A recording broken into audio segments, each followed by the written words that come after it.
Om Sai Ram. Welcome to our channel Salt and Pepper 2020. இதுவரைக்கும் நம்ம சேனலை subscribe பண்ணாதவங்க சப்ஸ்கிரைப் பண்ணுங்க. இன்னைக்கு நம்ம கருணக்கிழங்கு ஃப்ரை எப்படி பண்றதுன்னு பார்க்கலாம். ஃபர்ஸ்ட் இது பாருங்க, இந்த மாதிரி நல்ல ஸ்கொயரா கட் பண்ணி வச்சிருக்கிற கருணக்கிழங்கை நான் ஃபர்ஸ்ட் தண்ணில நல்லா வாஷ் பண்ணி வெச்சுக்கோங்க. இத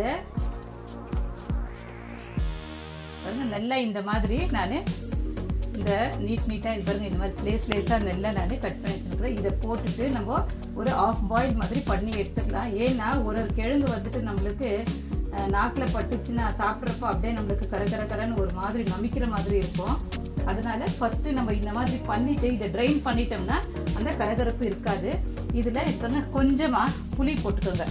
கொஞ்சமாக புளி போட்டுட்டு நம்ம இதை ஃபஸ்ட்டு பாயில் பண்ணி வச்சு எடுத்துக்கலாம். ஒரு 5 minutes இல்லை ஒரு 7 minutes நீங்கள் விட்டு ட்ரை எடுத்து இது பண்ணி பாருங்கள். இது 5 minutes விட்டுங்களா பாருங்கள். நல்லா இது நம்மளுக்கு ஒரு 50% வெந்துடுச்சுன்னா போதும். பாருங்கள், இவ்வளோ நீங்கள் ப்ரெஸ் பண்ணி பாருங்கள், பாதி வெந்தால் போதும். ஏன்னா நம்ம இப்போ மசாலாலாம் போட்டு தாளிச்சிட்டு திருப்பியும் நம்ம இதை வேக வைக்கணும். ஸ்டவ் ஆஃப் பண்ணிட்டேன். இதில் இருக்கிற இந்த தண்ணியெல்லாம் நம்ம ட்ரைன் பண்ணி எடுத்துடலாம். அப்போவே உங்களுக்கு தெரியும், நம்ம கை எதனா தண்ணியில் பட்டுச்சுன்னா அந்த விறுவிறுப்பு இல்லாத இருக்கும். ஏன்னா இப்போ நம்ம புளி போட்டு பாயில் பண்ணியிருக்கிறோம் இல்லைங்களா, அதனால. ஸோ இப்போ நான் இதை ட்ரைன் பண்ணி எடுத்துக்கிறேன். நான் இப்போ ஒரு கடாய் வச்சுருக்கிறேன். இதில் நம்ம எண்ணெய் ஆட் பண்ணிக்கோங்க. எண்ணெய் கொஞ்சம் லைட்டாக சூடான உடனே இதுக்கு வெறும் கடுகு மட்டும் போட்டோம்னா போதும். நம்ம கொஞ்சமாக கடுகு ஒரு 1/2 ஸ்பூன் தான் போட்டிருக்கிறேன். கடுகு கொஞ்சம் நல்லா பொரிஞ்சு வரட்டும்.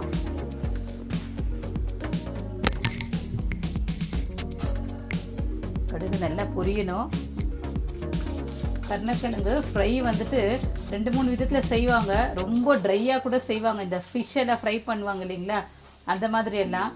அதில் வந்துட்டு எங்களுக்கு அவ்வளோவா அந்த இது இந்த இந்த இந்த மாதிரி ஒரு சில குழம்புக்கு ஒரு மாதிரி செட் ஆகும். நம்ம சாம்பார் செஞ்சோம்னா இந்த மாதிரி கொஞ்சம் அதில் கொஜ்ஜாக இருக்கும், அந்த வெங்காயம் தக்காளி எல்லாம். ஸோ அந்த மாதிரி செஞ்சோம்னா அந்த சாம்பாருக்கு நம்மளுக்கு நல்லா இதுவாக இருக்கும். இப்போது நான் இதில் கொஞ்சம் கறிவேப்பிலை போட்டுக்கிறேன். இதுக்கு வந்துட்டு ஒரு 1/2 ஸ்பூன் அளவுக்கு பூண்டு விழுது போட்டுக்கிறேன். நான் பாருங்கள், ஒரு 1/2 ஸ்பூன் அளவுக்கு பூண்டு நல்லா தட்டி வச்சு அது போட்டிருக்கிறேன். இது கொஞ்சம் நம்மளுக்கு ஃப்ரை ஆன உடனே நான் ஒரு சின்ன சைஸு வெங்காயம் நல்லா பொடியாக கட் பண்ணி வச்சுருக்கிறேன். அதுவும் இதில் நம்ம ஆட் பண்ணிக்கலாம். ஆட் பண்ணிவிட்டு இது கொஞ்சம் நல்லா நம்மளுக்கு வதங்கி வரட்டும். நல்லா வதங்கி வந்த உடனே நம்ம இதில் டொமேட்டோ ஆட் பண்ண போகிறோம். நம்ம 50% தான் இது பண்ணியிருக்கிறோம். 50% தான் கருணக்கிழங்கு அதில் வெந்திருக்குதுங்க, பாயில் ஆகிருக்குது. இதில் போட்டு நம்ம அது இன்னும் கொஞ்சம் அது நல்லா பாயில் பண்ணி எடுக்குவோம். நம்மளுக்கு அதில் இருக்கிற அந்த மசாலாஸு நல்லா அதில் நம்மளுக்கு அப்சர்வ் ஆகும். அந்த காரம் உப்பெல்லாம் போடுவோம் இல்லைங்களா, அதெல்லாம் இப்போது இதில் பாயில் பண்ணுறப்போ அது நல்லா நம்மளுக்கு மிக்ஸ் ஆகி வரும். இது நல்லா ஃப்ரை ஆகிடுச்சு. இப்போ நான் இதில் ஒரு மீடியம் ஒரு பெரிய சைஸு டொமேட்டோ வச்சுக்கோங்க. அதுக்கு இது கட் பண்ணி வச்சுருக்கேன் நல்லா பொடியாக. ஏன்னா நான் வந்து சில பேர் புளி கூட இது பண்ணி ஊற்றுவாங்க, கரைச்சி ஊற்றுவாங்க. நான் அதெல்லாம் போடுறதில்ல. அதனால டொமேட்டோவே கொஞ்சம் எக்ஸ்ட்ரா ஆட் பண்ணிப்பேன். இதுவும் வந்துட்டு நல்லா நம்மளுக்கு சாஃப்டாக குக் ஆகிடணும்.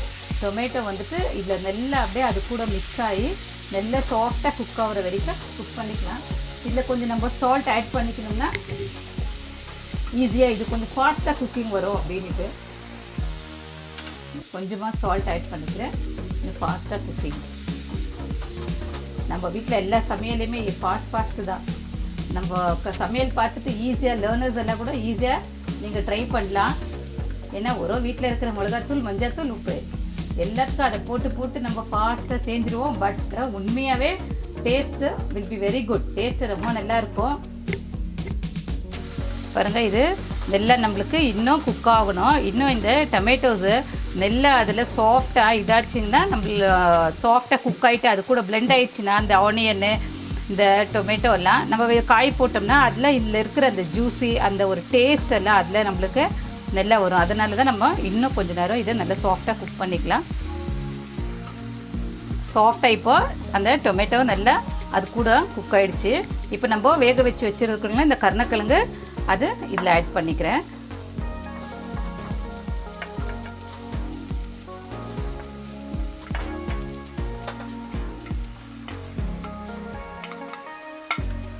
நம்ம அப்போவே ஃப்ரை பண்ணுறப்போ கொஞ்சமாக தான் நம்ம சால்ட் ஆட் பண்ணோம். இப்போ நீங்கள் வெஜிடபிள் பார்த்துட்டு அதுக்கு தேவையான அளவு பார்த்துட்டு நீங்கள் இன்னும் கொஞ்சம் சால்ட் ஆட் பண்ணிக்கோங்க. அப்புறம் இதுக்கு மஞ்சள் பொடி ஆட் பண்ணிக்கோங்க. அப்படியே இதுக்கு தேவையோடு நான் வந்துட்டு ஒரு 1.5 ஸ்பூனு மிளகாய் பொடி ஆட் பண்ணிக்கிறேன். அவ்வளோதாங்க. இதை வந்துட்டு நல்லா நம்ம திருப்பி கொடுத்துடலாம். நல்லா திருப்பி கொடுத்துட்டு கொஞ்சமாக இதில் தண்ணி ஊற்றிட்டு நம்ம க்ளோஸ் பண்ணி ஒரு 5 to 6 minutes அது நல்லா அதில் அந்த டேஸ்ட்டில் அப்சர்வ் ஆகிறதுக்கு நம்ம அதை குக் பண்ணி எடுத்துக்கலாம். பாருங்க, இது ஃபுல்லு நான் மிக்ஸ் பண்ணிட்டேன். இப்போது இதுக்கு கொஞ்சமாக நம்ம தண்ணி ஆட் பண்ணிக்கலாம்.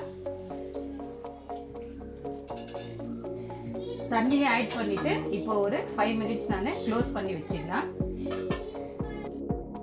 5 to 7 minutes நம்ம இது பண்ணோம். இந்த மசாலாலாம் இதில் இந்த டொமேட்டோ, இந்த ஆனியன், இதெல்லாம் மிளகாத்தூள், உப்பு எல்லாமே இதாகிட்டு நல்லா இதாக இருக்குது. நீங்கள் இன்னும் கொஞ்சம் நேரம் கூட நம்ம வச்சுட்டு வேணுன்றவங்க இன்னும் ரொம்ப நீங்கள் ஃபுல் ட்ரையாக கூட நீங்கள் இதை இது பண்ணி எடுத்துக்கலாம். பட்டு நம்ம வீட்டில் இது பாருங்கள், இதெல்லாம் இந்த கொஞ்சம் அந்த கொஜ்ஜு இது மாதிரி இருக்குதுங்களா மசாலா டைப்பு, இது கொஞ்சம் நம்மளுக்கு ரொம்ப பிடிக்கும் எங்கள் வீட்டில். ஸோ சாம்பார் சாப்பிட்றப்போ நம்மளுக்கு இது அது கூட சாப்பிட்றது ரொம்ப நல்லாயிருக்கும். இந்த உருளைக்கிழங்கு ஃப்ரை பண்ணுறோம் இல்லைங்களா நம்ம, அந்த மாதிரி இது நல்லா அந்த ஒரு டேஸ்ட்டில் இருக்கும். நான் உங்களுக்கு இதை வச்சு காட்டுறேன். கருணைக்கிழங்கு ஃப்ரை பாருங்கள் நல்லா வந்திருக்கு. இதை கண்டிப்பாக நீங்கள் ட்ரை பண்ணுங்கள். கமெண்ட் பாக்ஸில் எனக்கு கமெண்ட் பண்ணுங்கள், லைக் பண்ணுங்கள், உங்கள் ரிலேட்டிவ்ஸ்க்கோ ஃப்ரெண்ட்ஸ்க்கோ ஷேர் பண்ணுங்கள், சப்ஸ்கிரைப் பண்ணுங்கள், பக்கத்தில் இருக்கிற பெல் ஐக்கானை கிளிக் பண்ணுங்கள். Thank you. Have a nice day.